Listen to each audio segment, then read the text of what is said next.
El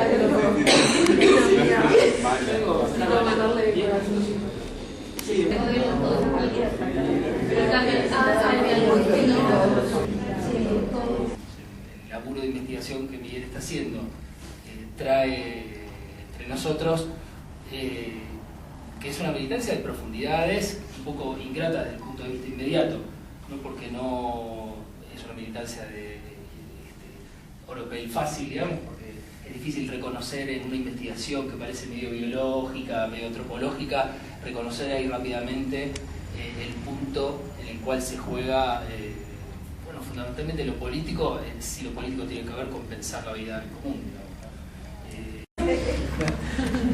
Vamos a charlar, pero bueno, tampoco tanto, ¿no? Yo voy a decir más o menos de qué charlaríamos, ¿no? Sin ser muy autoritario, pero bueno. Así para retomar lo que acaba de decir Ariel, en realidad si militancia hay es en el sentido más, digamos, de base de la posibilidad de actuar, cuáles son las condiciones, las posibilidades de que haya una acción hoy en día sobre la realidad, ¿no? Partiendo de la base de que, bueno, que no es para nada evidente, que no es ni siquiera muy posible actuar hoy en día sobre la realidad, que la complejidad del mundo hace que una acción no se sepa mucho ni siquiera qué es una acción, ¿no? O sea, hay un imaginario que corresponde a una cartografía un poco perimida del actuar como sujetos, de decidir cosas, y qué sé yo. Pero la verdad es que, bueno, nadie decide nada, ¿no? O sea, lo que está pasando ahora es que hay una disolución, pero espero que no sea una mala noticia. Eso hace, por ejemplo, que lo habíamos hablado ya la última vez, que en Francia, por ejemplo, gente como Edgar Morin, Jean Petitot, el epistemólogo, o Michel Rocard, un militante socialista, así, de mucha historia, bueno, y otro grupo, un grupo que son 10 personas, se llama el grupo de 10, ¿no? Que son grandes intelectuales, como Edgar Morin es un tipo reconocido. Ellos hace unos 15, 16 años sacaron un manifiesto que pasó absolutamente desapercibido, pero que tuvo mucha incidencia en la realidad, que es el manifiesto del Grupo de los 10, donde dice: la complejidad del mundo es tal que la democracia ya no tiene más cabida, ¿no? O sea, no es que quieren otro gobierno que no sea democrático, pero la democracia está absolutamente capturada en el imaginario, porque la gente va a votar por pavadas, dice, la gente va a votar por relatos, discursos, caras, imaginarios, ¿verdad? Y lo que dirige la cosa son fuerzas absolutamente anónimas, difusas, etcétera, etcétera. Entonces ellos dicen eso, y como ejemplo, ¿qué van a dar? Como ejemplo dan ejemplos muy interesantes que dicen, por ejemplo, hablamos de biotecnologías, ¿no? O sea, entonces dice, bueno, ¿usted está por o contra? Dice, y bueno, entonces ellos dicen, inclusive la vulgarización no funciona, porque viene un tipo y habla 2 horas contra, mañana viene un tipo y habla 2 horas por, y uno por quién vota, porque te pareció más simpático. O sea, porque con 2 horas, yo hace 25 años que terminé mi doctorado en biología, y la verdad que los transgénicos es un problema, ¿no? Entonces, 2 horas por, 2 horas contra, ¿se entiende? Entonces ellos dicen, y todo es así. O sea, por ejemplo, la economía, fíjense en Grecia, ¿qué pasó en Grecia? En Grecia, después del desastre, hubo un gobierno de extrema derecha, de centro, hasta los anarquistas, trotskistas asumieron para gobernar también. Y no pasa nada, o sea, porque efectivamente Grecia no existe. Lo que existe es una dislocación así del real, ¿no? del mundo, qué sé yo, donde acreedores deciden y los otros por más buena voluntad. Bueno, entonces deja toda acción, ¿no? Para rebotar sobre lo que Ariel presentó, ¿no? Deja toda acción muy capturada en el imaginario, o sea, en el imaginario, en la oposición, yo no yo, pongámosle una letra que podría definir la política, pongamos Z, por ejemplo. Yo soy Z o anti-Z, ¿no? Para no meterse en problemas, ¿no?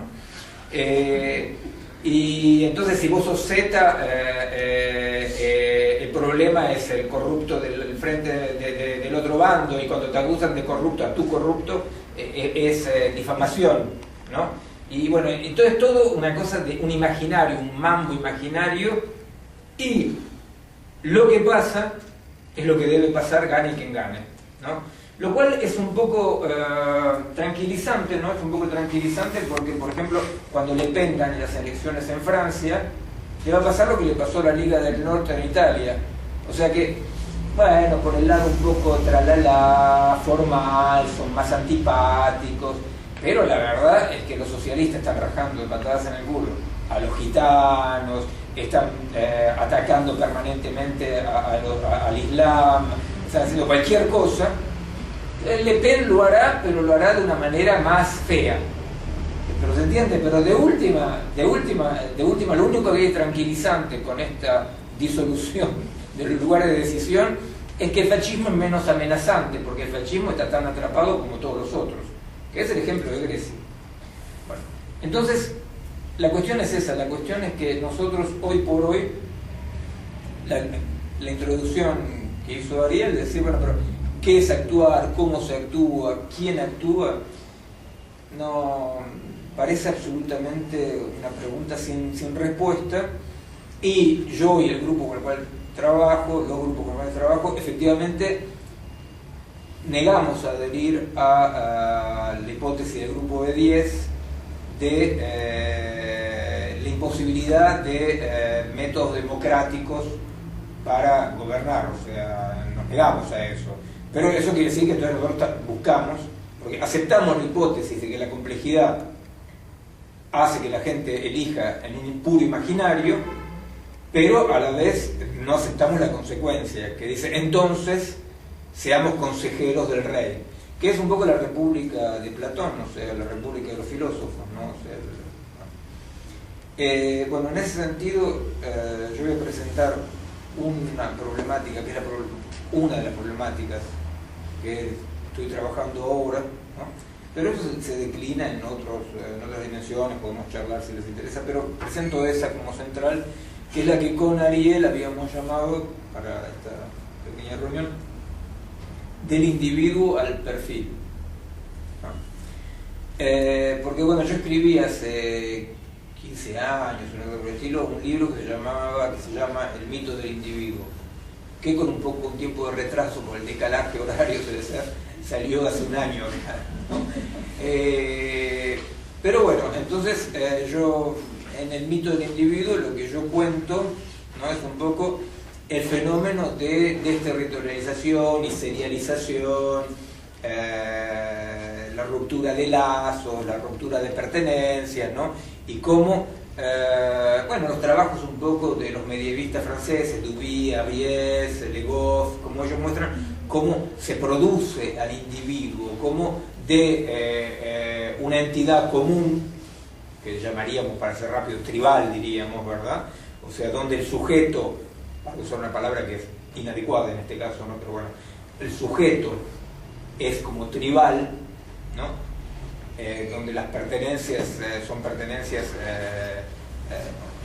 no solamente horizontales, sino verticales, o sea, yo pertenezco a una línea, garantizo la continuación de esta línea, o sea, ahí, bueno, como a partir de esto el occidente es la historia de la fabricación por un montón de vías de la humanidad como individuos, ¿no? Eso fue un movimiento enorme, o sea, y que nunca fue realmente cumplido del todo, por supuesto, porque un imaginario de pertenencia siempre queda como haciendo ruido, como se dice ahora, ¿no?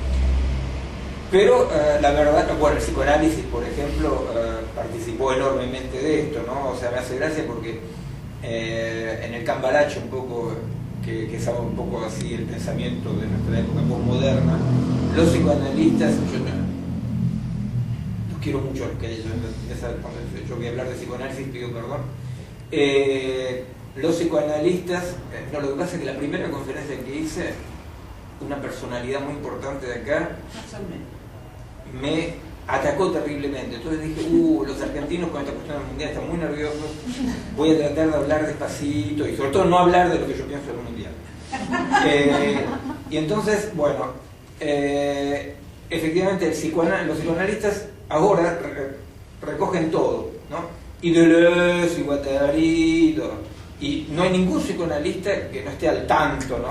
Y que no te diga, hable bien de Deleuze. Pero Deleuze hizo bolsa el psicoanálisis, porque el anti-Edipo no es el vecino de frente de Edipo que no lo quería Edipo.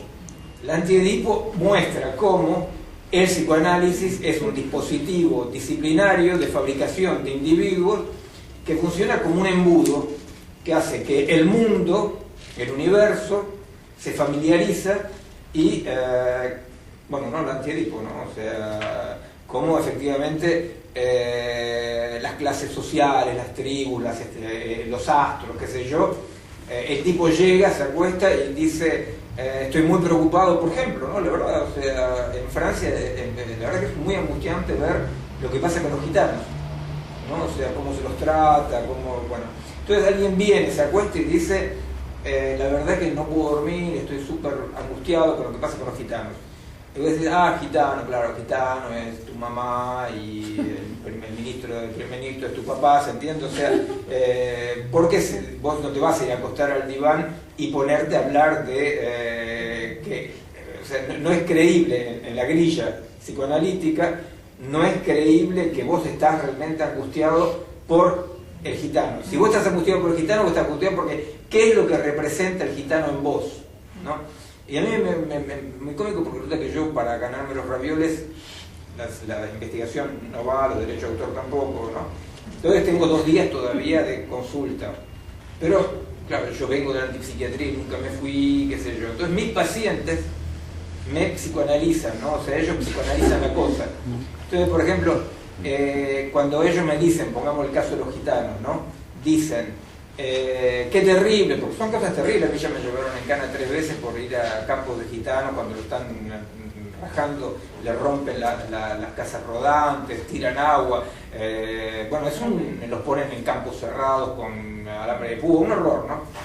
Entonces, los pacientes vienen y me dicen, por ejemplo, qué terrible lo que hizo Val es el primer ministro socialista, ¿no?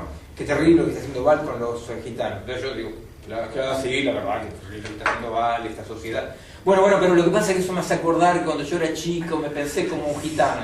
Y bueno, mira, la verdad no tiene ninguna relación.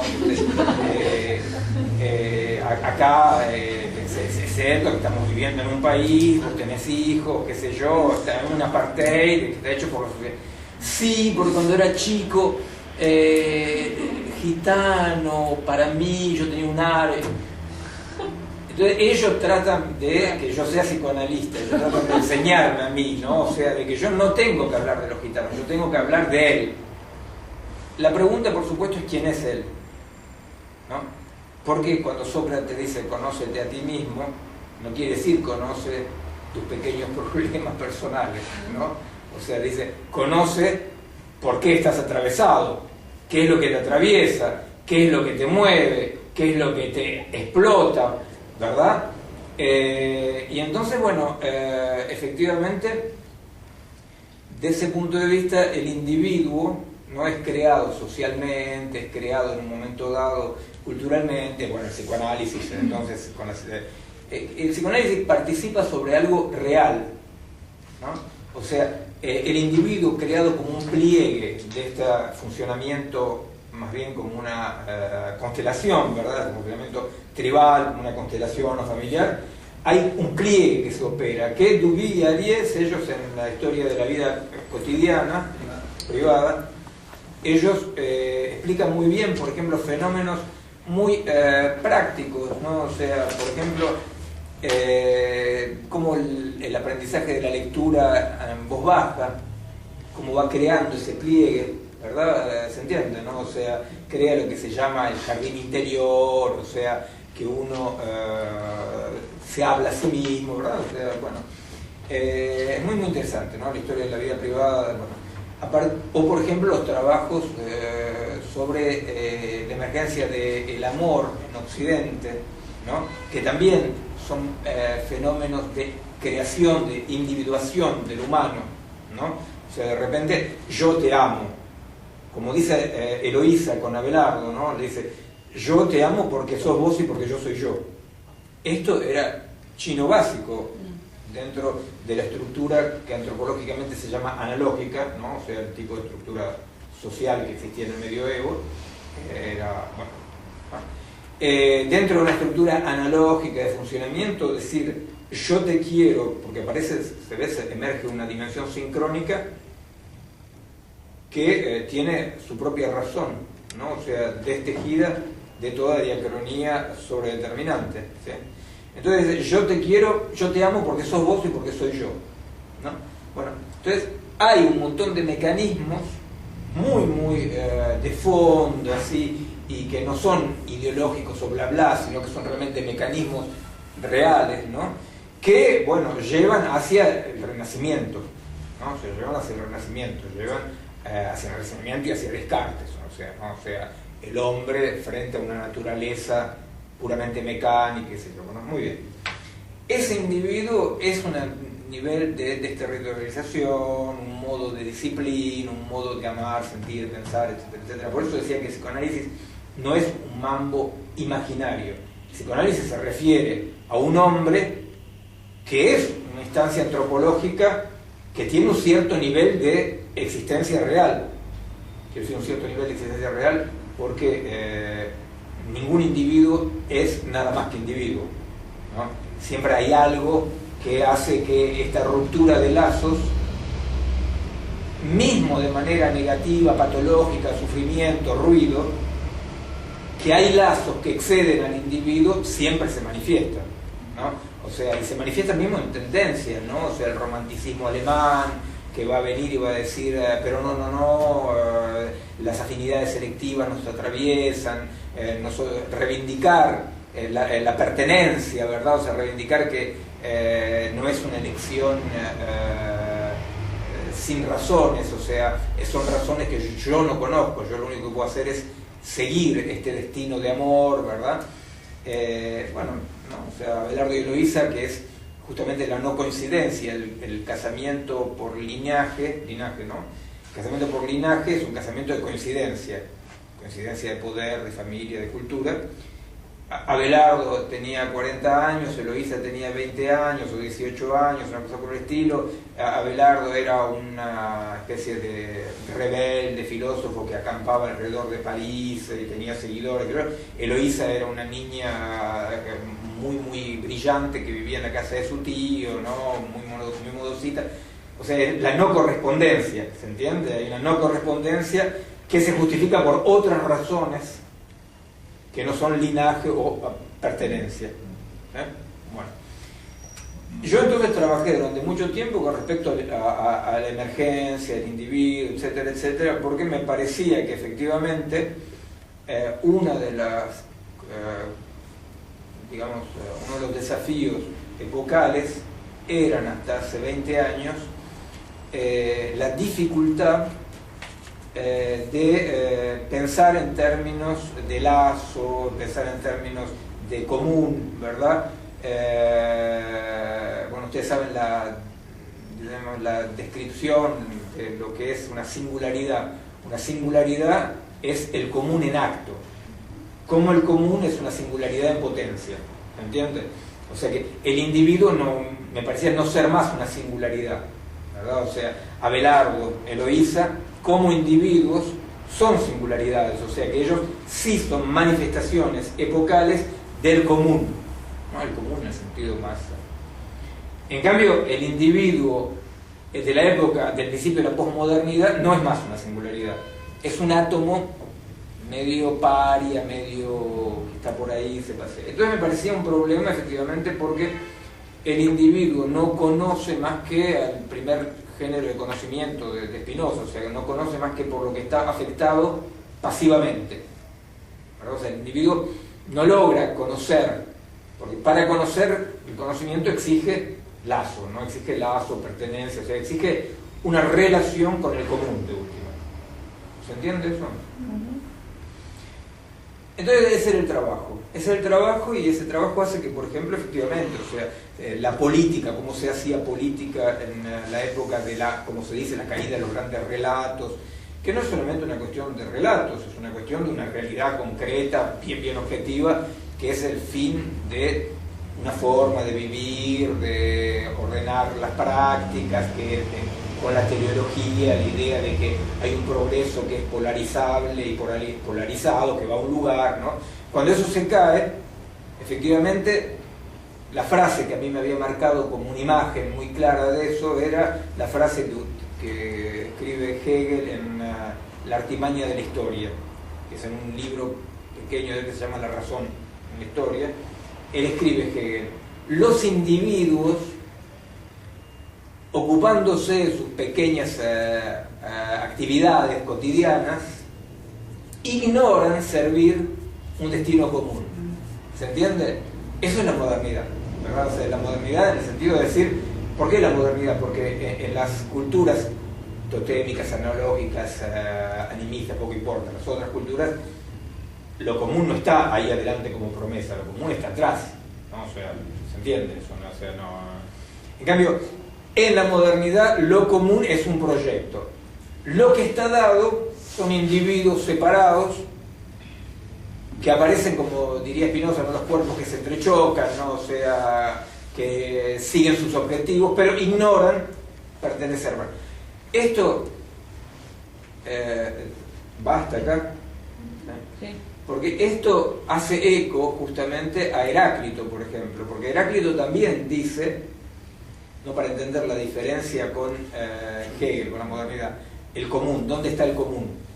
Heráclito le escribe, dice, los dormidos, ¿no? La gente que va dormida, o sea, digamos, no sé, está dormida conscientemente, o sea, no que están durmiendo a la noche.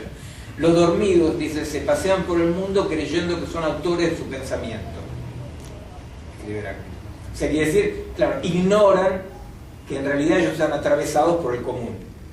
Pero el común de Heráclito, como el común de todas las otras culturas no modernas, es un común que está atrás, que el que está dormido ignora, el tipo ignora. En cambio, el común de Hegel, de Marx y del positivismo también, para hacer toda la diferencia, está allá, es la promesa. Cuando la promesa cae,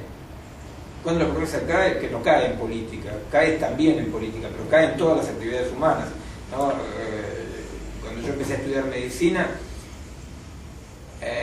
medicina más allá de todas las promesas políticas y importándole un pito a la política, a la medicina, si decíamos Horizonte 2014, entonces dice, y bueno, el cáncer se va a curar, el Chagas se va a curar, ¿se entiende? O sea que la promesa estructuraba todo. No es cierto que la promesa es un relato político imaginario. La promesa estructuraba y producía cosas reales, no es bla bla, la promesa. Bueno, cuando cae esa promesa, que entonces una vez más, para no hablar de política, porque es un poco demasiado fácil decirlo en política, ustedes saben, en español una frase del Internacional es: el mundo será un paraíso, ¿no? Está bien, entonces qué tontos los militantes políticos. ¿Y los médicos? Qué tontos los médicos, pensábamos que íbamos a vencer el cáncer, ¿se entiende? Y qué tontos los urbanistas, pensaban que iban a resolver el problema de la ciudad, y qué tontos, ¿se entiende? O sea, éramos todos entonces, entre comillas, tontos, y es una cuestión, no es una cuestión de tontería, es una cuestión de que el zócalo común de la modernidad se basaba en la promesa. Cuando la promesa cae para todo el mundo, yo ahí me pongo a trabajar un poco con mucha otra gente sobre estos individuos, para volver a la imagen de Hegel, que se ocupan de sus cosas. Cada uno se ocupa de sus cosas, pero van hacia un común, ¿no? Cuando este común desaparece, la frase de Hegel, que es los individuos ocupándose cotidianamente de sus intereses, punto. ¿Se entiende? O sea, no dice más, sirven un destino común. No hay más un destino común. Hay individuos de los cuales la única potencia que lo atraviesa ya no es más la historia, no están atravesados por nada. Es placer, displacer, interés, no interés, ¿entiendes? Divertido, no divertido. O sea, vemos, por ejemplo, emerger todos esos significantes, para hablar así, amos, ¿no? ¿Cómo se dice así? ¿Cómo se dice? Significantes mayores, no sé cómo se dice. Bueno. que son placer, displacer, interés, no interés, me gusta, no me gusta, cada uno su verdad, ¿no? O sea, hubo un artículo que le gustó un poco a mis amigos, pero que era, ¿se acuerdan del artículo que había escrito Sokal y Bricmont? Que se conoció como el affaire Sokal, ¿no? Donde ellos se burlan un poco de la filosofía francesa, ¿no? Donde efectivamente, que es lo que se conoce como el giro lingüístico, todo es cuestión de ordenar las frases sin un metarrelato, todo es cuestión de relato sin metarrelato. Entonces el otro dice, bueno, vos tirate por la ventana en el 10º piso, y hay un relato que dice que te haces bosta y el otro dice que no, que vas a ir para arriba, ¿viste? Entonces dice, bueno, no, me parece que no, bueno. Entonces inclusive muy cómico, porque yo trabajé durante un tiempo con Badiou, lo cual después nos separamos absolutamente, pero bueno, y resulta que Sokal encontró un pasaje de Badiou, pero comiquísimo, donde dice el segundo teorema de Gödel, ¿no? Muestra que la CGT se equivoca. Esas extrapolaciones terribles, ¿no? O sea, así, bueno. Entonces, efectivamente, todo queda como si hubiera nada más que relatos, sin metarrelato, y dicho de una manera más cotidiana, pero grullada, ¿no? Cada uno su verdad. Cada uno su verdad, esa es tu verdad, esta es mi verdad, todo es una cuestión de subjetividad. Es una subjetividad sin sujeto, ¿no? Y si alguien quería decir, no, mira, yo te voy a decir lo que es, vos me vas a decir lo que... Yo me acuerdo cuando llegué a Francia, cada vez yo me di cuenta muy rápido, ¿no? O sea, yo salí de la cárcel, de 4 años de la cárcel, había violado a una vieja, no militaba. Cuando salí de la cárcel y llego a Francia, y la posmodernidad, la entendí inmediatamente, porque una cuestión muy clara, ¿no? O sea, acá que decía, si nosotros pensamos, entonces decía, ¿nosotros quién?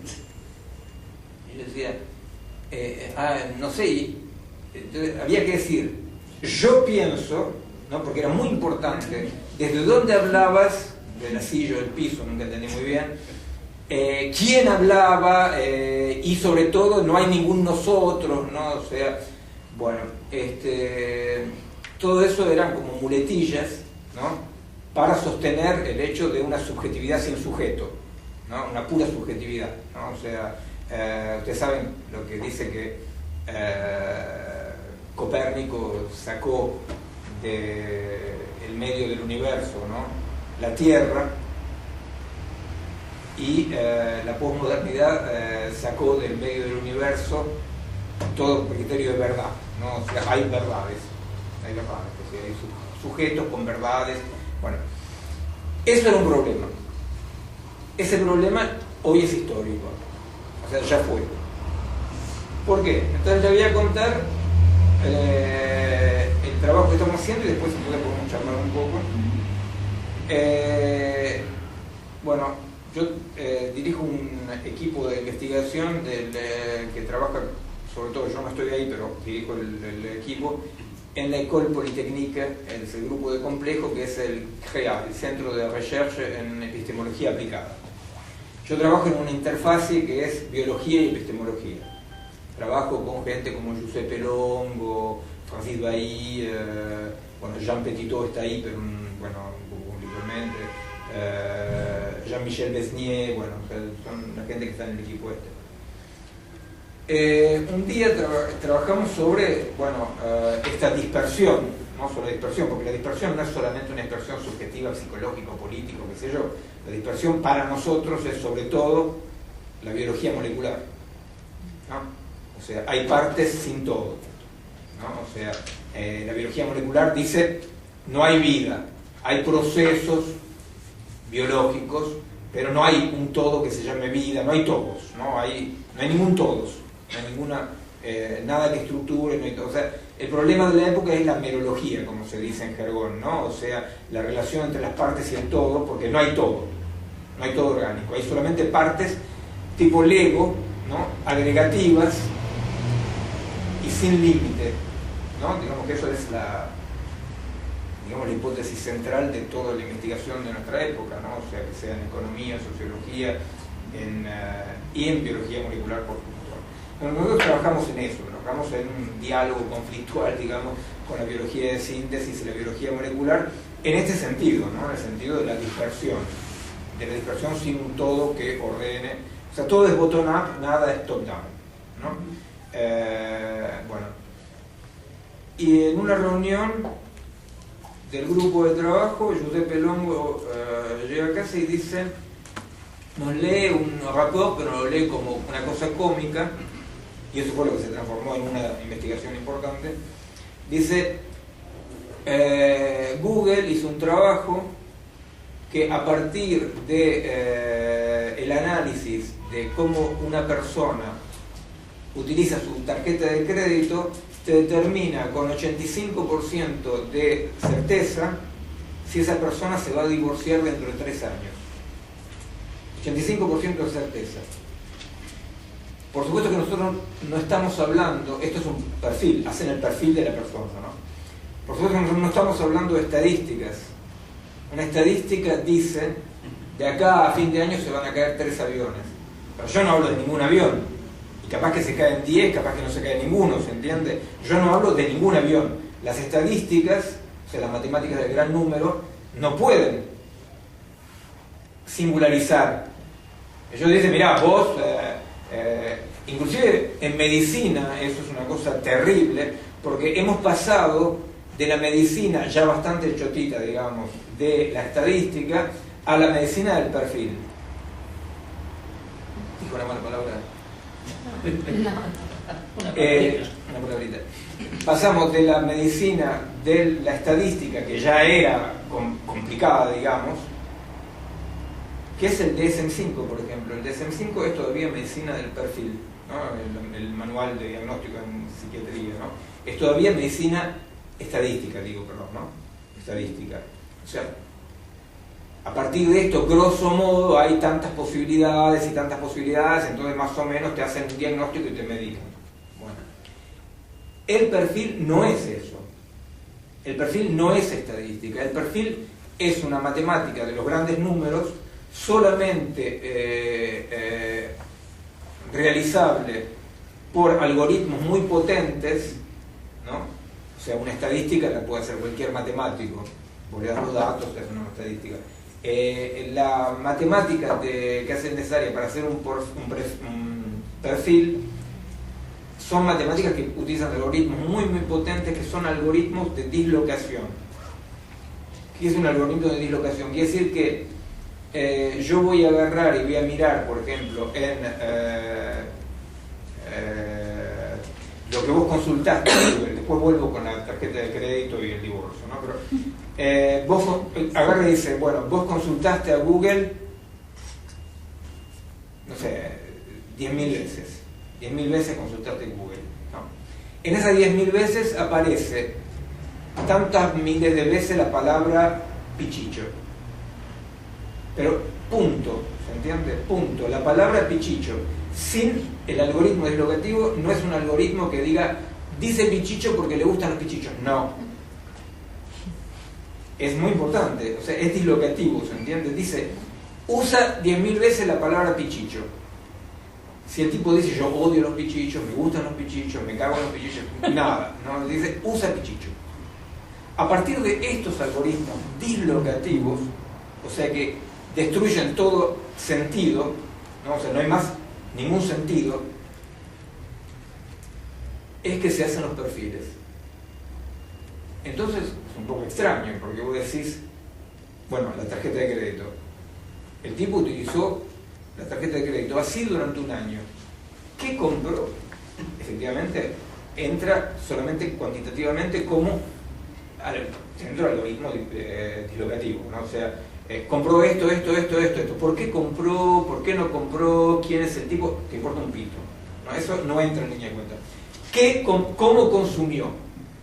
Bueno, un tipo, una tipa, que durante un año, con tarjeta de crédito, o sea que después puede tener guita por lado, ¿no? Con tarjeta de crédito, consumió estas cosas, este tipo, por un algoritmo dislocativo, que en ningún caso entra en línea de cuenta quién es el tipo, por qué no, te dice, vos te divorciás en los próximos 3 años con 85% de certeza. ¿Se entiende? Los algoritmos dislocativos, ¿qué pueden hacer? Por ejemplo, hay un servicio de Google que es muy divertido, que agarra y dice... ¿Está muy largo? No. ¿Qué crees decir con certeza? Porque es fácil, a 3 años cualquiera puede predecir un divorcio. Pero, sí, por supuesto. Lo que pasa es que el perfil no lo... Es el divorcio de esa persona. Digo que no es necesario ningún logaritmo para eso. Claro, no, por supuesto. Pero el perfil no le importa quién sos vos, ¿entendés? Ese es el asunto. O sea que el perfil, yo también, por supuesto, yo agarro, veo a alguien y digo, mira, dentro de 3 años es un milagro si sigue juntos, ¿no? O sea, no es tampoco cosa de mandinga. No, pero el perfil reemplaza al individuo por datos cuantitativos, solamente cuantitativos.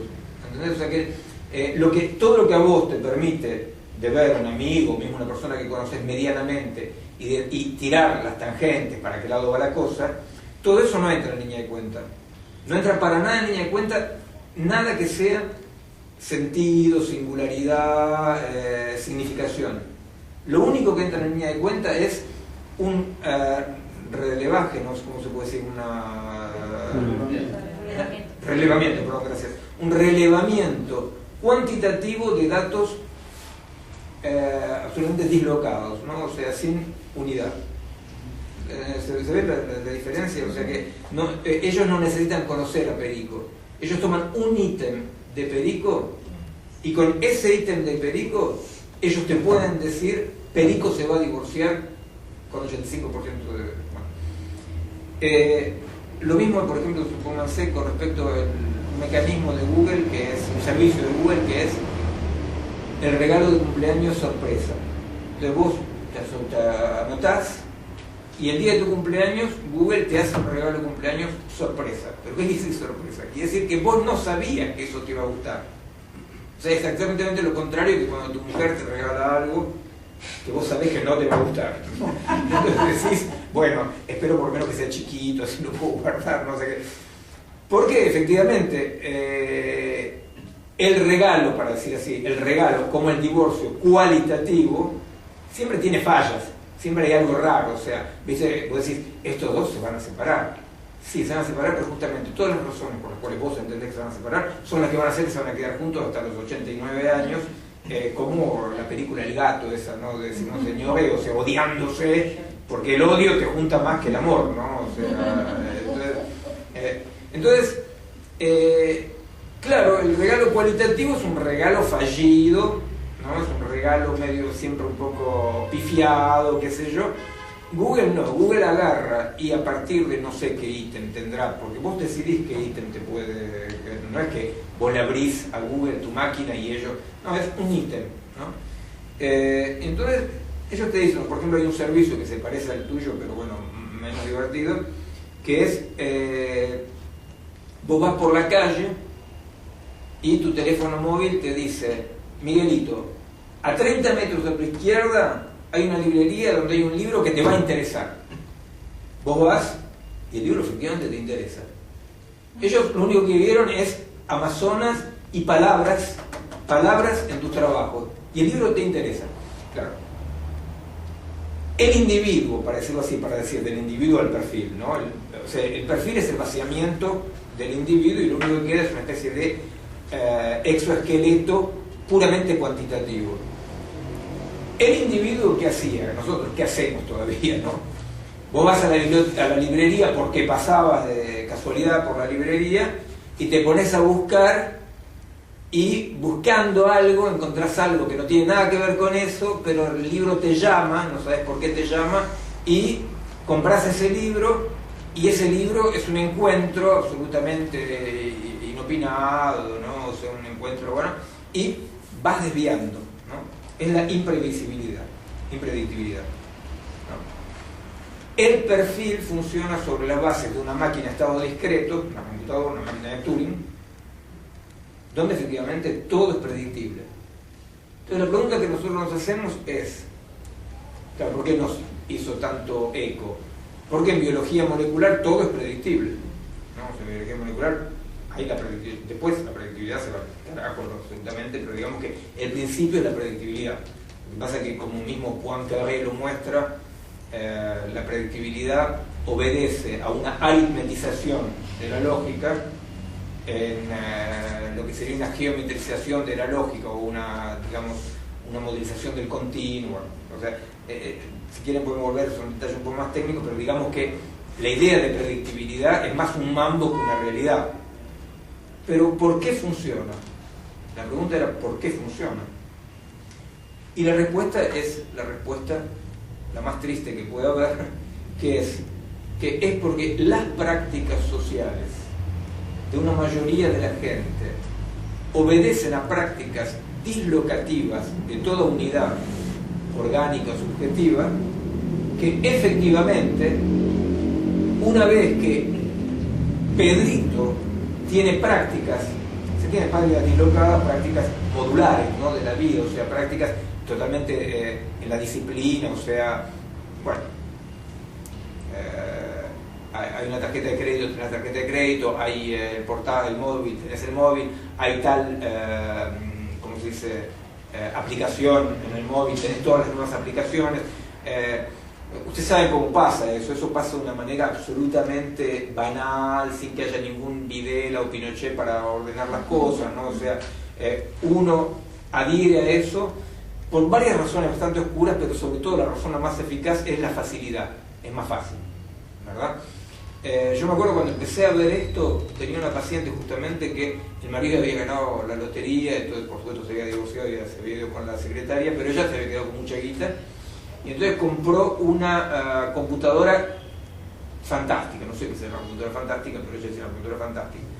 Y el problema de esta señora era que ella estaba perseguida por las máquinas, porque ella utilizaba, de acuerdo a lo que le habían dicho, 1% de las posibilidades de la máquina. Y eso la jodía enormemente, porque ella tenía una máquina que tenía 100%, metamos, de posibilidades, y ella usaba 1%. Y ella entonces quería aprender a utilizar las otras. Claro, cuando vos aprendés, simplemente vos aprendés a utilizar las aplicaciones, bueno, ese es un mecanismo de dislocación, ¿no? Yo después les cuento cómo trabajo eso en neurofisiología, ¿no? O sea, cómo la dislocación se manifiesta en las modificaciones neurofisiológicas del cerebro, ¿no?, que es el libro que estoy escribiendo ahora. La dislocación efectivamente es previa y es condición necesaria para que el perfil ande, ¿se entiende? O sea, que el perfil no es una buena estadística, el perfil no es efectivamente alguien que tiene una susceptibilidad que permite de ver qué es lo que va a pasar. El perfil funciona porque las prácticas sociales y individuales se modularizan, ¿se entiende? Por modular quiere decir esa idea de, bueno, la idea del hombre sin cualidades, ¿no? Sin atributos, que es que lo que escribe Musil cuando dice el hombre sin atributos son atributos sin hombre, ¿no? Que es un poco, a mí me gusta bien la imagen porque trabajamos con la organicidad de Antonin Artaud, que es la imagen del cuerpo sin órganos, ¿no? Cuando Antonin Artaud dice el cuerpo sin órganos, o sea, el cuerpo sin órganos es una unidad orgánica en integración donde los órganos no están muy definidos. Él cuenta eso con respecto a una electroshock que le estaban haciendo y se siente ahogar, y dice, por suerte la mano se puso a respirar.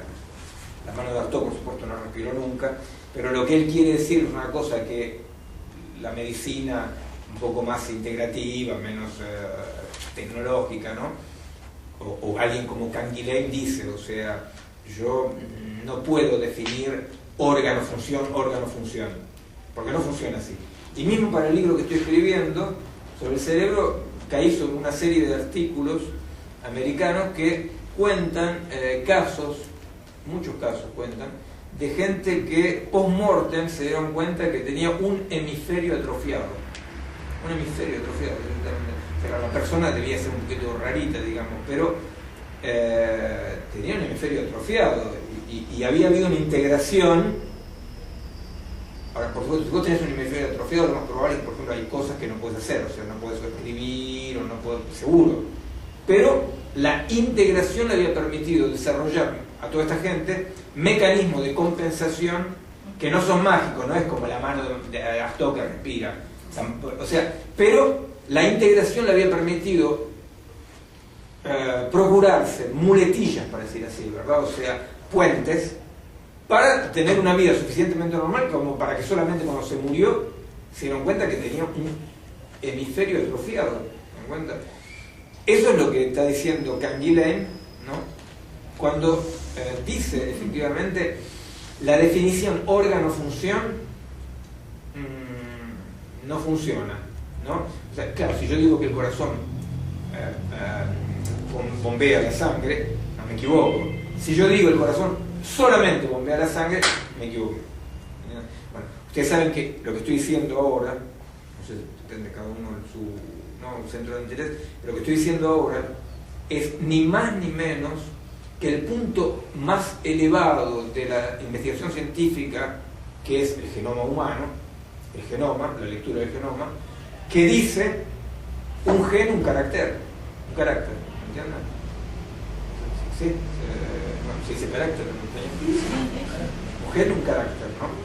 Y en realidad en los sistemas, eso es en un sistema modular dislocado, por supuesto que no es cierto, ¿no? O sea, es un grupo de genes, un carácter, un gen, varios caracteres, ¿no? O sea, eso, ustedes vieron que hace ahora unos años el genoma humano, los biólogos moleculares son como algunos partidos de izquierda, nunca se autocritican, ¿no? O sea, ellos siguen. La Unión Soviética cayó, Pol Pot mató 2 millones, pero sigue, ¿no?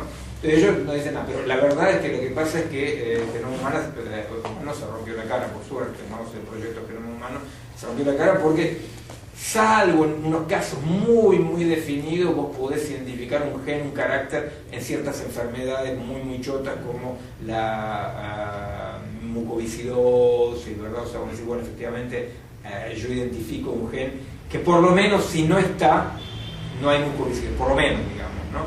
Pero estamos muy lejos del genoma humano. Pero es esta idea de un órgano, una función, un gen, un carácter, ¿se entiende? O sea, esta idea de la dislocación del real. Más yo disloco, más yo puedo aplicar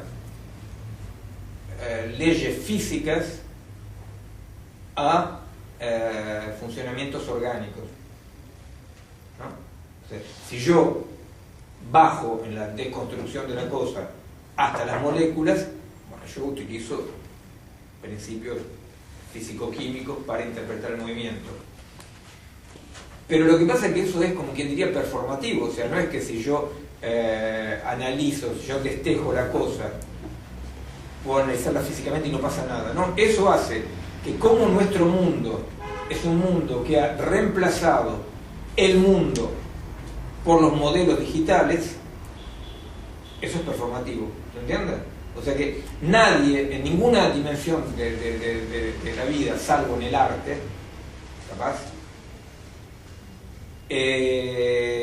nadie tiene relaciones hoy en día de frotarse con un real que es el mundo. O sea, nosotros poco a poco hemos pasado a sociedades que funcionan con modelos digitales autorreferenciales, ¿no? O sea que el modelo habla de lo que modelizó. Bueno, entonces eso tiene problemas de distinto tipo, tiene problemas porque efectivamente no sabemos digamos, ¿no?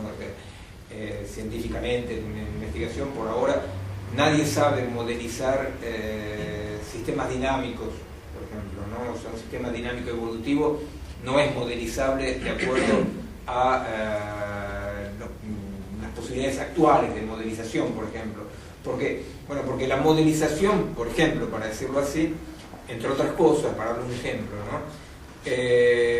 Funciona por captura de puntos de lo que yo quiero modelizar, ¿no? O sea, yo no puedo modelizar un conjunto. O sea, sí, yo quiero poder modelizar un conjunto, pero yo voy a relevar, a sacar, la palabra era, disculpen,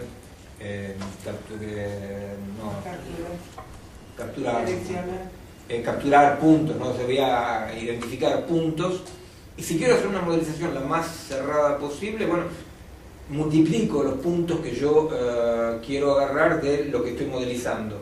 Pero la verdad es que en esta aritmetización, o sea, esta discretización del mundo, yo siempre, por más puntos que tenga para modelizar, siempre voy a estar modelizando como un punto lo que en la realidad del mundo es un intervalo.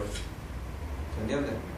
O sea, porque el mundo no está hecho con un punteado, ¿no? O sea que eso es un problema, ¿no? Es un problema que hace que la digitalización que reemplaza los sistemas reales, ¿no? O sea, nadie se dirige más a un cuerpo, nadie se dirige más a una sociedad, ¿se entiende eso, no? O sea, en la educación, en la pedagogía, nos movemos todos con modelos digitalizados. Bueno, un problema de digitalización es, primero, que la digitalización de sistemas dinámicos complejos es siempre en pura pérdida de información, y dos, que es performativa. Porque una vez que yo modelicé, después me dirijo al mundo, como si el mundo corresponde a eso, y disloco. ¿Se entiende? Bueno, esta cuestión me parece que es una cuestión fundamental hoy. Hay un montón de cuestiones solamente fundamentales, ¿no? Pero digamos que si yo quiero presentar algo que estamos trabajando que me parece, de mi punto de vista, tiene dimensiones políticas, filosóficas, éticas, de todo, en todas las dimensiones, es el problema de la fabricación poco a poco de este mundo autorreferencial, ¿no? Performativo, donde la potencia de actuar está cada vez más disminuida, porque actúa solamente lo que existe como un organismo limitado y que limita, ¿se entiende? O sea, para que exista sentido, una unidad tiene que ser limitada. Si eso, ¿se entiende? O sea, algo que no es una unidad, algo que es un puro múltiple, es un puro múltiple, nada significa nada para un múltiple puro, ¿no? El ejemplo más tonto, pero bueno, que es así, si vos pones una ameba en un medio hostil, la ameba como unidad se retira. Si vos pones las macromoléculas que configuran una ameba en un medio hostil, se mezclan y hacen una sal. ¿Se entiende? O sea, entonces, efectivamente, para que el mundo tenga sentido, para que exista un mundo, porque el mundo no existe como dado, el mundo es lo que en una coevolución y en una coproducción, los organismos, los bichos, las especies, el medio, va produciendo mundo. ¿Por qué? Porque hay acto, ¿no?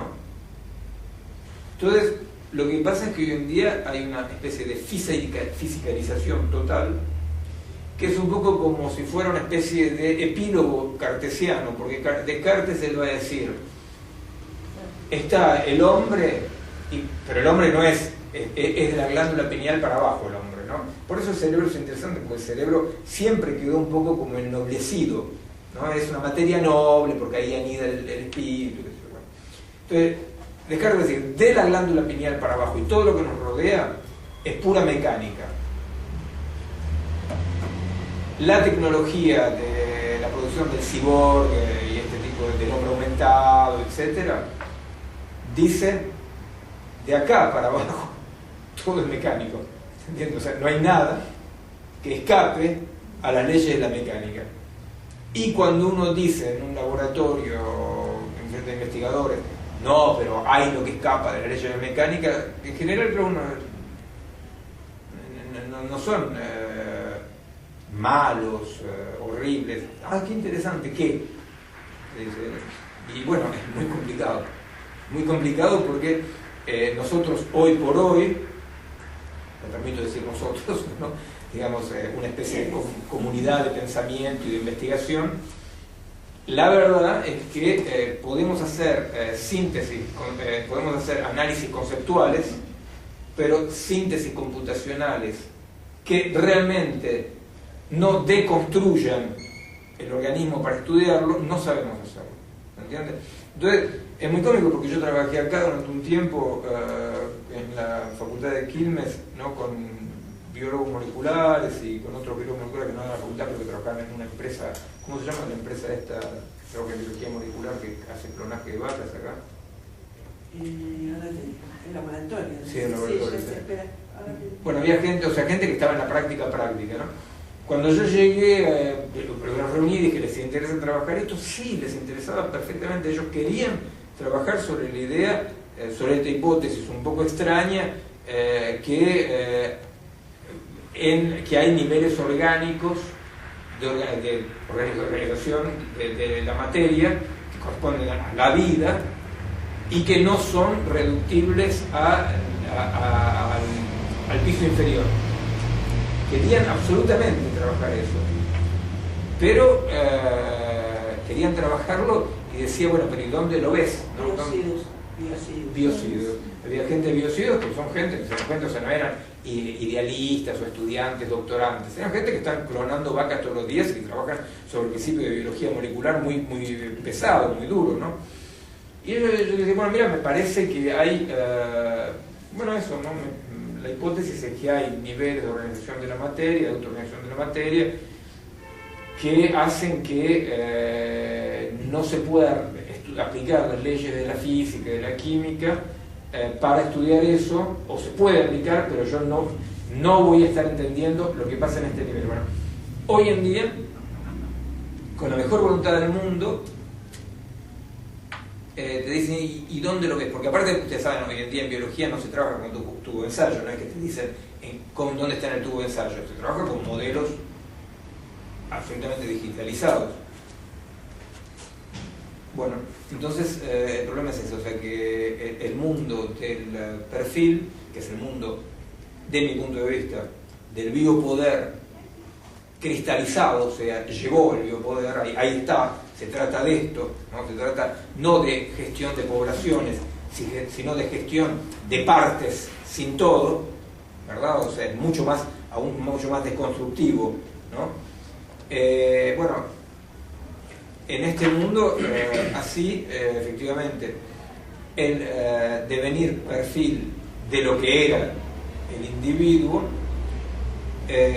crea niveles de impotencia estructurales, porque efectivamente partes dispersas no pueden actuar.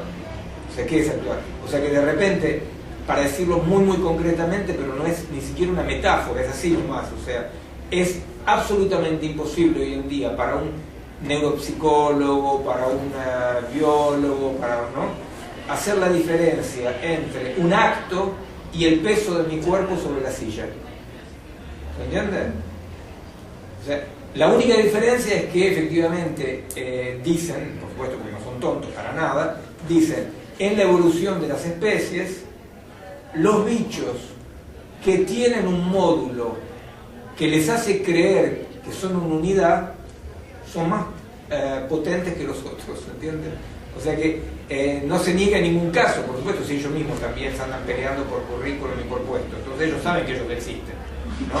Entonces dice, pero yo existo, es un módulo más que tiene como función crear esta ilusión de unidad y que en realidad funciona como un monitoreo de partes, ¿se entiende?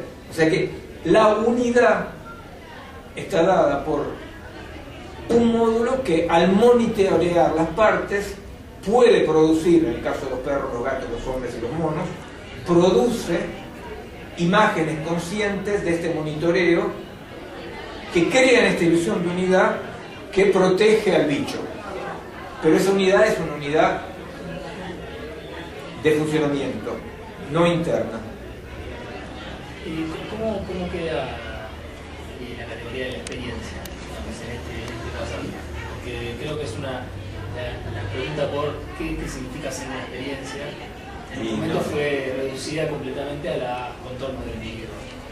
Claro, bueno, no hay ninguna categoría que permita decir que algo es una experiencia, porque lo único que tiene historia es lo que está esculpido, ¿no? A través del tiempo, con una interioridad, una intencionalidad, ¿verdad? Acá lo que hay son partes estructuradas que interactúan, ¿no? Hay partes estructuradas que interactúan. Bueno, por supuesto que el trabajo que yo hago, pero ahora no tenemos tiempo, por supuesto, ¿no? sea, lo que yo estoy haciendo sobre respecto al cerebro hace mucho tiempo. Yo empecé a trabajar en neurofisiología con Varela en París, en la Salpêtrière, ¿no? Y bueno, después las cosas siguieron, el mundo siguió después del deceso lamentable de Francisco, ¿no? Pero en realidad la idea de que algo puede actuar, que algo puede tener una experiencia, efectivamente depende de que nosotros podamos rendir cuentas, ¿no?, de la existencia de una unidad que tiene comportamientos propios, una historia, ¿verdad? Entonces, bueno, lo que yo trabajo con respecto al cerebro es eso. Cuando trabajo con respecto al cerebro es cómo, a nivel del cerebro concretamente, por lo que se conoce a partir de la imagería medical de un lado y el descubrimiento de la plasticidad cerebral por el otro, ¿no?, lo que se conoce como mecanismos de reciclaje, mecanismos de delegación de funciones, ¿no? O sea, cómo el bicho humano puede delegar funciones, pero los perros y los gatos también, ¿no? O sea, cuando se pone a interactuar con máquinas que cumplen una función, delega esa función a la máquina se ocupa. La delegación es va y viene, y la máquina ¿qué le da al bicho? La máquina le da un funcionamiento on-off, prendido apagado, ¿entiendes? Que es el GPS, a la izquierda, a la derecha, y los núcleos, bueno, por ejemplo, el mapeo se construye en el hipocampo derecho, ¿no? El mapeo para mapear una ciudad, ¿no? Entonces el mapeo, poder construir un mapeo de ciudad es una función. Cuando yo trabajo todo el tiempo con yo digo el hipocampo derecho, entre otras cosas, no integrado, digamos, ahí estoy diciendo una función. Cuando yo estoy hablando con un GPS, la función mapeo no existe más. Entonces, ¿qué hace el reciclaje neuronal, la plasticidad cerebral? La plasticidad cerebral, metafóricamente, dice, bueno, el cerebro se comporta como un músculo. Si vos no lo ejercitás, se retrae, ¿verdad? Se atrofia. O es ocupado por otras funciones, está colonizado por otras áreas. En este momento, por supuesto, no hay ninguna sorpresa que el área visual coloniza de más en más áreas, ¿no?, por la importancia del mundo de las imágenes. Bueno, este tipo de problemas son problemas que son absolutamente centrales con respecto a lo que está pasando. Porque por supuesto que si nosotros podemos pensarlo, es porque hay una falla en ese razonamiento. O sea, nosotros lo pensamos no como un pensamiento que se piensa solo, sino efectivamente con un compromiso, un anclaje, una territorialización de resistencia a eso. Como dice Foucault, donde hay opresión hay resistencia, ¿no?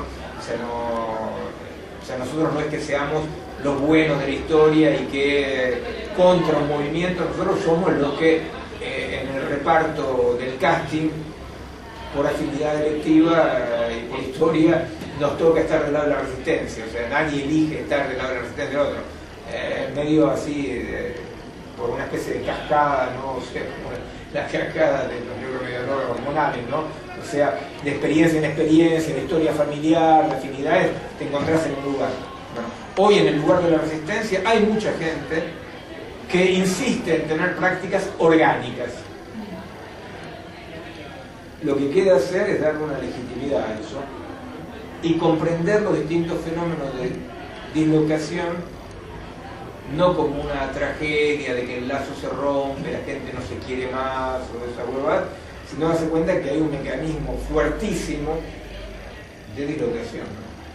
¿Se sabe qué territorios ocupa lo visual en el cerebro? O sea, qué funciones va atrapando que son tomadas por eso. Sí, no hay ningún problema por eso, porque la imagería, todas las cosas de imagen cerebral y de todo el cuerpo, ¿no? La imagería medical, te permite perfectamente ver, por ejemplo, en el caso de alguien que tiene una sordera adquirida, vos ves la colonización de células ligadas a la zona visual, que van colonizando conexiones de lo que antes era la zona auditiva, por ejemplo, no sé. O por ejemplo, en el caso del GPS, vos ves como todos estos núcleos y ganglios subcorticales o se atrofian, en general se atrofian porque se atrofian en el sentido que crea una especie de dislexia artificial, ¿no? Porque el mapeo es un mapeo espacio-temporal. Entonces, cuando vos perdés esa función un poco, andás medio como... Yo voy a contar una experiencia personal. Hace 3 años tuve una ACV y tengo fortuido la carótida derecha, con lo cual un 40% de mi cerebro está atrofiado o necrósico. Y uno de los cosas que detectaron es que tenía uno llamado síndrome de seminegligencia. Yo me reí cuando escuché eso porque soy totalmente negligente. Pero resulta que es algo así como que cuando nos van a sacar más fotos, yo me corro porque pienso que no voy a entrar en la foto. Claro. O las personas que sufren esto dan vuelta al plato para saber que acabaron de comer porque queda la mitad sin servir. Claro. Y una de las cosas que más recuerdo es que tenía sed, entonces agarraba un sifón de soda y me ponía, y cuando estaba con gente convidaba de lo que ves y yo seguía apretando acá. Claro, porque hay una disociación, La dislocación. Claro, una dislocación de fundación. Y todos me decían, no, por favor, Claro, pero ves, es exactamente, o sea, vos lo experimentás en tu vida, tenés que tener ciertas muletillas para suplir esas fallas, pero la integración cerebral hace que tu identidad y tu capacidad de pensar continúa como antes, ¿te das cuenta? Claro. Eso es lo que experimento, o sea, es eso que yo decía, no es mágico, por supuesto que si hay un hemisferio que está atrofiado, hay problemas, pero la singularidad de la persona continúa. Y bueno, eso ya depende de la psicología de cada persona, o uno se va a deprimir o uno va a encontrar un montón de muletillas, ¿no? Para suplir las fallas, ¿no? Pero la singularidad de la persona, porque es lo propio de un sistema complejo. Un sistema complejo es un sistema donde no hay simetría entre causas y efectos. ¿Ves? Una causa chiquita puede tener efectos enormes y una causa enorme, como eso, ¿viste? Tener 40% del cerebro hipofuncionamiento en todo caso, ¿viste? Tiene efectos mínimos que vos podés suplir con muletillas, ¿ves? O sea, vos te acordás que tenés ese defecto, entonces bueno, lo haces, o si no, mojás a todo el mundo con el sifón y chao. Ella me recuerda a otra, estoy afectado por la mitad. No, la autoconciencia es un módulo de monitoring digamos un poco sofisticado. Sí. Porque lo que pasa es que, viste, desde un punto, no sé si tenemos que pararse. No. Lo que pasa es que en realidad el cerebro y las funciones más nobles del cerebro se ocupan de la interfase con la lengua, con la cultura, en nuestros, digamos, esquemas, en nuestros modelos.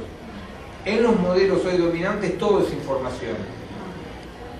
Entonces, como todo es información, en realidad, pero todo es información no quiere decir información en el sentido que hay un emisor y un receptor y la información circula. No, hay información que provoca efectos, ¿no? Entonces, en ese sentido, la conciencia reflexiva no es ninguna interfase con nada, porque nada es interfase con nada, es una cosa...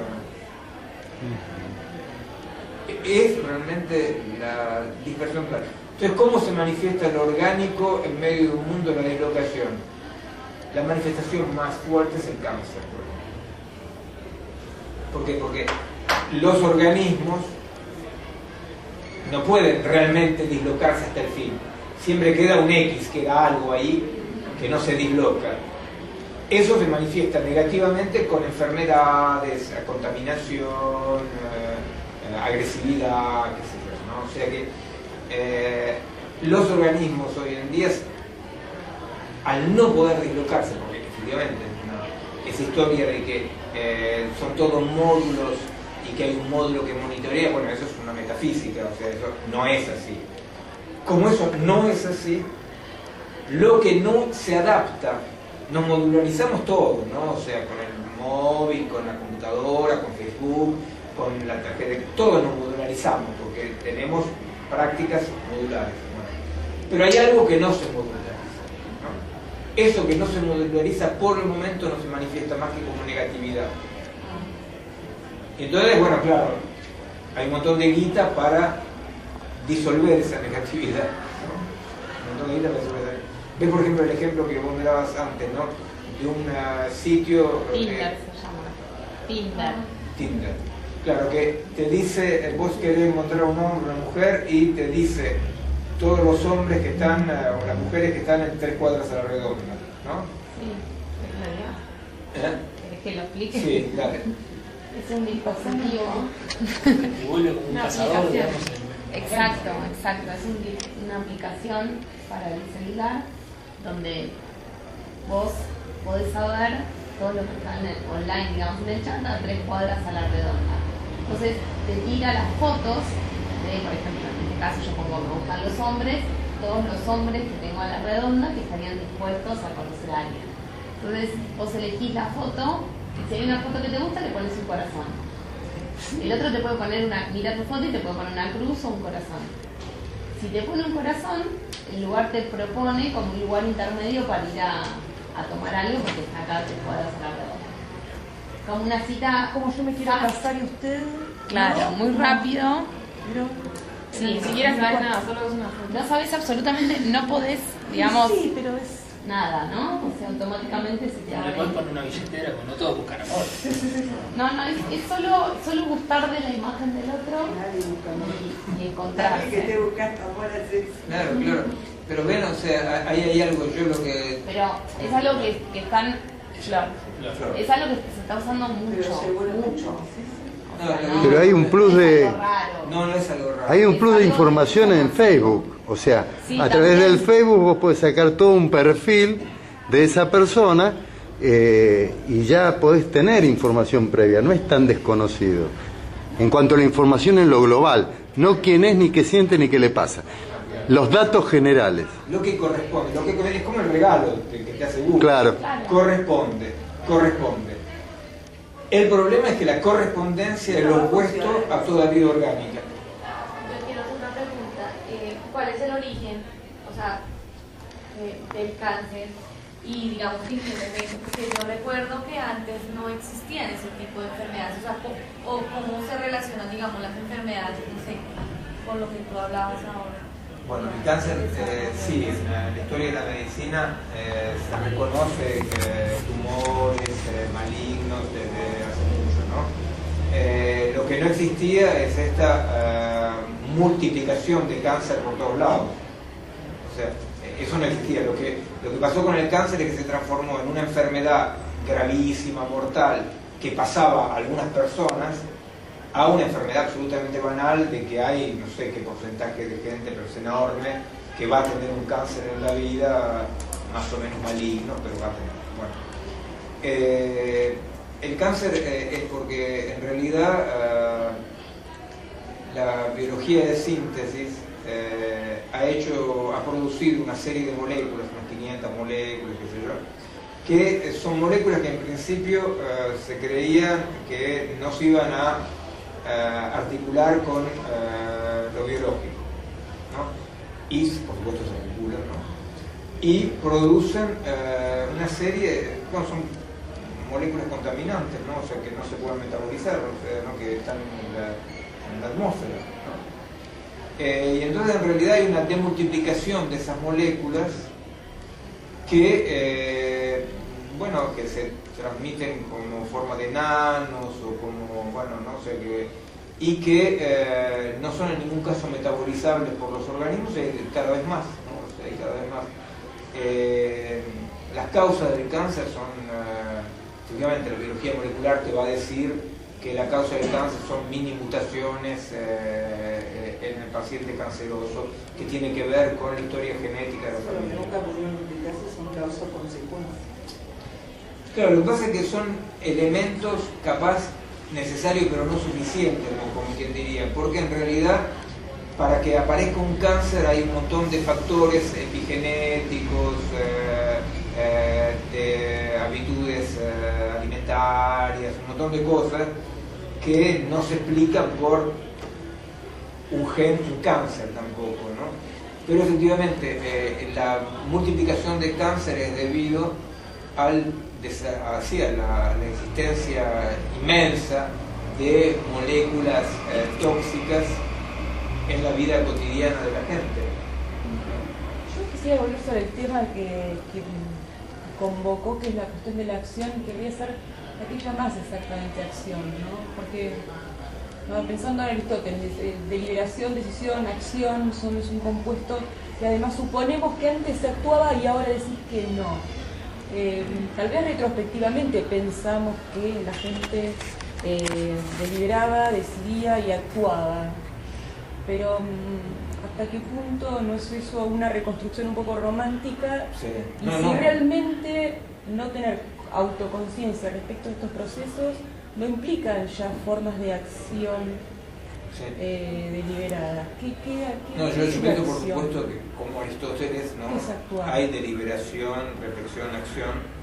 Lo que cambia históricamente y antropológicamente es el conjunto que delibera, reflexiona y actúa, ¿no? O sea, en un medio tribal, para decirlo así, las funciones de deliberación, reflexión y acción están compartidas por un conjunto, ¿no? Un conjunto que implica e incluye los muertos, los no todavía vivos, los bichos, capaz. O sea que sí, no hay actos sin, digamos, ¿por qué no? Yo no utilizo la categoría de Aristóteles, pero ¿por qué no? Digamos, no hay actos sin reflexión, deliberación, acción. No hay actos sin eso. La cuestión es que la unidad de acción cambia de una estructura antropológica a la otra. Lo que está pasando ahora es que esta dislocación no permite ver, por lo menos, cuál será la nueva unidad limitada, porque tiene que ser una unidad limitada para poder deliberar, reflexionar y actuar. No se ve por ahora cuál será esa unidad. Entonces, por ejemplo, en los estudios de género se habla del cyborg, ¿no? El cyborg, ¿no? El cyborg es una especie de unidad constructivista que se construye sincrónicamente a partir de una situación.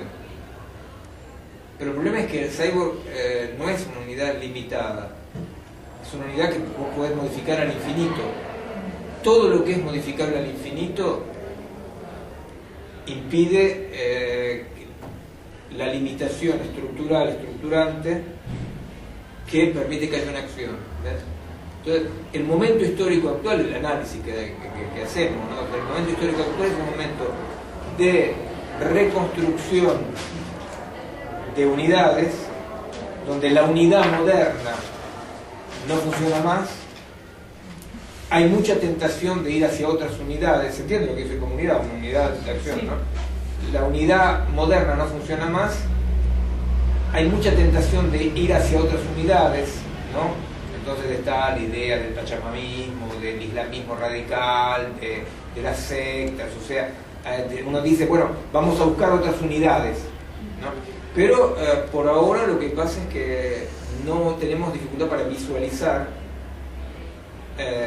cómo en resistencia justamente y en respuesta a esta dislocación comienzan a emerger nuevas formas orgánicas que no serán ni la tribu ni el hombre, serán unidades de ecosistemas seguramente, pero con una historia, no cyborg constructivistas que no tienen ninguna territorialización, pero que actúan.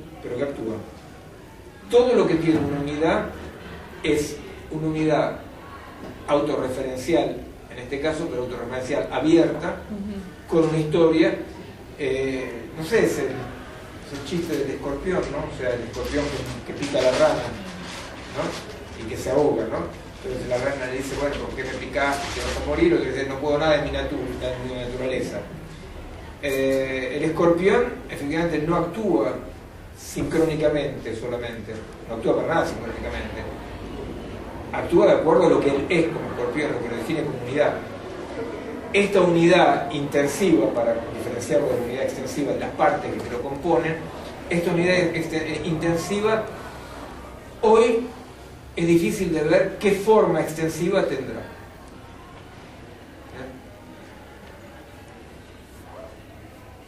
Eso políticamente, para decir políticamente, políticamente eso significa que hoy en día hay una necesidad de investigación práctica, por ejemplo, de lo que empieza a emerger como algo así, que son núcleos colectivos múltiples que se niegan a pasar a la política, como quien diría, que están en prácticas, que esas prácticas son prácticas que autorregulan su acción, que aparte no ponen en el medio al humanismo, sino que hay una especie de articulación con el medio, ¿se entiende? Sí. O sea, pues, pienso también que es como un poco precipitado decir que la acción se terminó cuando estás yendo a Kicillof a hablar con Griesa allá y tratando de negociar y actuando para que no nos vayamos a la lona. Y habrá todo medio país que está en contra, pero está ahí todo un colectivo que está a favor y que está apoyando, entonces digo, hay una... Yo lo que digo es el movimiento mayoritario actual de disolución de toda posibilidad de acción. Pero por supuesto que hay un montón de gente, nosotros acá estamos actuando de una manera teórica, o sea, hay un montón de gente que resiste a esa disolución y que trata de actuar. ¿Entendés? O sea, este ministro Kicillof, cuando va a tratar de hablar con el conjunto dispersivo de lo macroeconómico, efectivamente me imagino que es el escenario de una unidad que todavía existe, que evoca algo, para lo cual el mundo tiene sentido, opuesto al sinsentido de lo múltiple macroeconómico. Sí. Esperemos y eso, que... claro, sí, es una lucha que sigue como activa, ¿no? Porque si no como muy sombrío el escenario y ya me parece... No, esa es la fuerza que avanza, claro. Hay que conocer la fuerza que avanza para ver cuáles son los modos de resistencia a esa fuerza que avanza. Pero de todos modos, cuando va un ministro a negociar, va a negociar sobre lo no decidido, o sea que en algún punto, digamos, el planteo de Miguel, digamos, se sostiene en ese sentido, es decir, que esa macroeconomía no la decidió un ministro, se lo va a negociar sobre lo no decidido. Además hay una discusión sobre eso, hay una discusión de si es un técnico el que tiene que ir a negociar o si es un pueblo el que tiene que tomar decisión y de qué manera, y ese pueblo existe o no existe, de qué manera. Son dimensiones, lo que yo quiero decir es que lo que resiste hay que recrearlo, ¿no? Porque son dimensiones que, por supuesto, yo en Francia y en Italia, donde trabajo, vivo, me la paso militando. O sea, yo milito con los indocumentados, milito con la Junta de los Gitanos, milito contra el racismo, milito por la ecología, milito contra las... Sí, por supuesto. Pero esa militancia hoy tiene como dos funciones. Una función extensiva, que es resistir a lo que avanza, y una función intensiva, que es buscar qué nuevas unidades son capaces de ser potentes, ¿no? O sea, son las dos dimensiones. Porque lo que pasa es que a Kicillof, esperemos que no, pero a Kicillof lo que le puede llegar a pasar es lo que le pasó a los griegos, de que la confrontación de una unidad orgánica, el otro le dice, mira, vos vas a fundir un país, ¿qué estás haciendo? Fundís un país, está hablando de una legitimidad que habla de niveles de organización que para el otro no existen. Es un poco como lo decía con la biología molecular, cuando yo voy y le digo a los biólogos, bueno, pero las dimensiones orgánicas de la vida, ¿qué pasa? El otro dice, mira, yo miro y veo moléculas nada más. ¿Entendés? Entonces, el enfrentamiento hoy es muy complicado, porque el enfrentamiento es siempre así, casi siempre así. Son unidades orgánicas que existen, o que se están desarrollando nuevamente, etcétera, que se oponen a lo disolutivo del mundo. ¿Ves? O sea, por ejemplo, para los estos fondos buitres, como lo llaman, ¿no? Para los fondos buitres es así. Ellos no son el imperialismo yanqui ni el fascismo. Ellos no son nadie.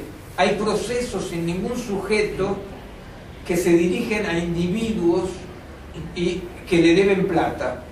¿Se entiende? Porque bueno, entonces la cuestión acá es ¿qué unidades orgánicas potentes pueden resistir a esto? La entropía. Sí, es como una especie de Digo, incluso la palabra deuda misma es una palabra que es controvertida, porque en el caso de los acreedores estos, muchos compraron, o sea que no se les debe a él. Es decir, la deuda en el sentido de que la palabra deuda tiene una historia, digamos, ¿no? Donde hay un vínculo existente, donde hay una falta respecto de un otro. En este caso ni siquiera se cumpliría eso, porque imagínate que hay alguien que puede comprar una deuda que alguien adquirió con otro, por lo tanto se le debe a alguien que compró una deuda que no es para con él. Por lo tanto, digamos, ya ahí hay toda una cuestión. Y en ese sentido, digamos, nosotros como país venimos también entrando, digamos, jugando esa lógica y habría que ver entonces hasta dónde llega la eficacia de nosotros como país. Digo, en ese sentido de seguir pensando en las unidades. Bueno, pero por eso yo lo que decía, por esta invitación de Ariel, es decir, a mí lo que me parece que hay que poder pensar en una institución, un grupo como ustedes, etcétera, me parece que hay que poder justamente hacer exactamente lo que acabamos de hacer. Hay que poder contextualizar la problemática a fondo y después ver cómo esto se juega. Porque si no, uno cae justamente en lo que el grupo de 10 denuncia, que decir la política del imaginario, nada más. Estoy por o contra. Y es muy importante saber que los fondos buitres son una dispersión absolutamente cuantitativa, absolutamente sin ningún... cuantitativa, todo cuantitativo, o sea, nada cualitativo, sin ninguna unidad, a la cual vos tenés que responderle de una manera que defienda la organicidad, sabiendo que lo que vos tenés enfrente trata de disolverte, ¿verdad? Entonces, a mí me parece importante que cuando queremos pensar la eficacia de un acto político, por empezar, por supuesto, partimos de la base que hay actos, que hay unidades, pero esa base dice las unidades, el tipo de prácticas y el tipo de unidades, hoy en día históricamente hay que reconstruirlas de manera territorializada.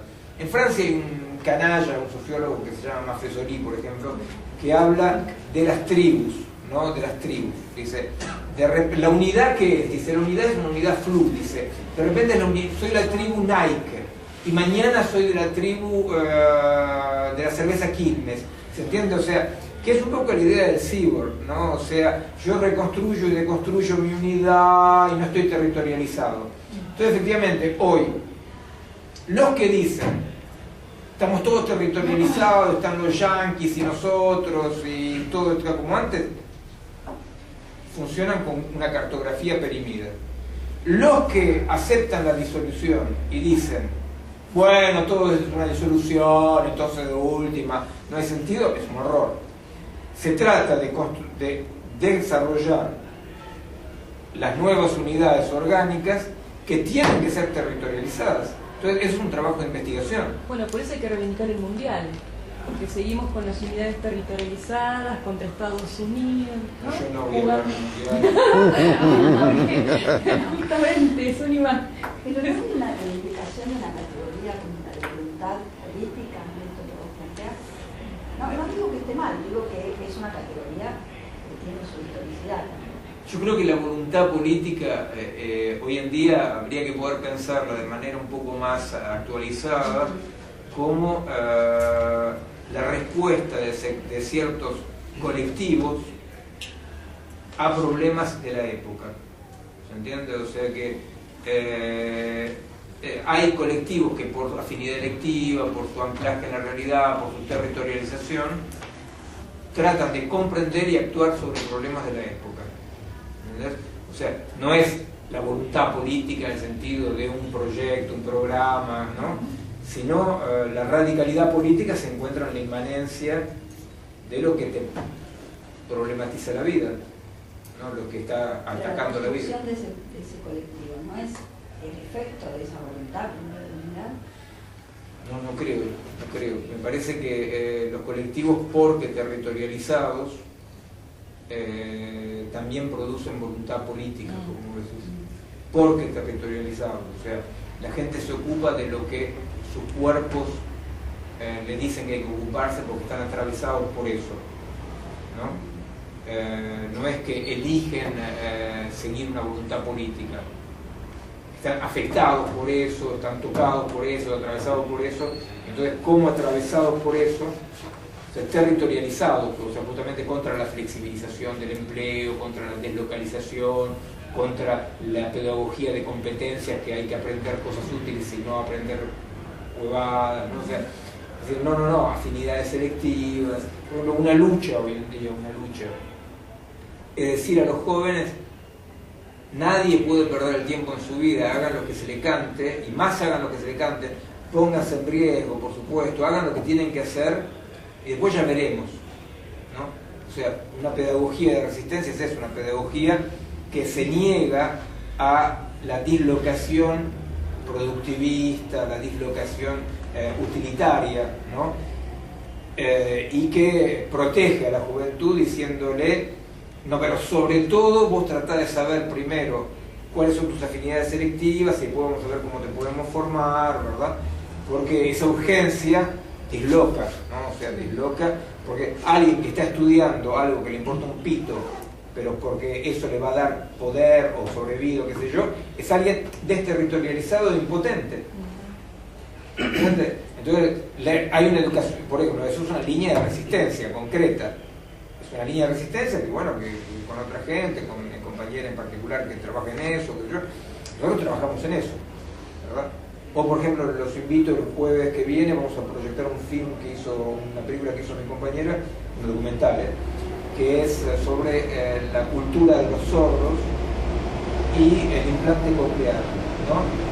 O sea, porque en el mundo entero, acá también, hay, a partir del implante coclear, hay una comunidad sorda que se niega a ser implantada. Dice, nosotros somos una cultura, nosotros no nos falta nada, tenemos una integración orgánica que funciona diferente, y queremos seguir con nuestra cultura sorda. Bueno, el jueves en un lugar que se llama La Mu, ¿no? Que es Hipólito Yrigoyen en el 1400, a la tarde, no me acuerdo la hora exactamente.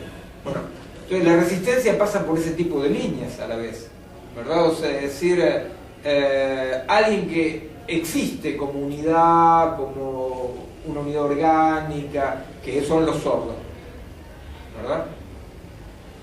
Sí, de un punto de vista productivista, de un punto de vista del cyborg, de un punto de vista de la modularización, yo hago que no seas más un sordo, te pongo el módulo oreja, no es oreja por supuesto, pero te pongo el módulo audición. Y hay una resistencia, ¿se entiende? Hay una resistencia de, como dicen los pueblos originarios, que no quieren ser integrados. ¿Por qué? Porque la integración postmoderna es bajo precio de tu desintegración como singularidad.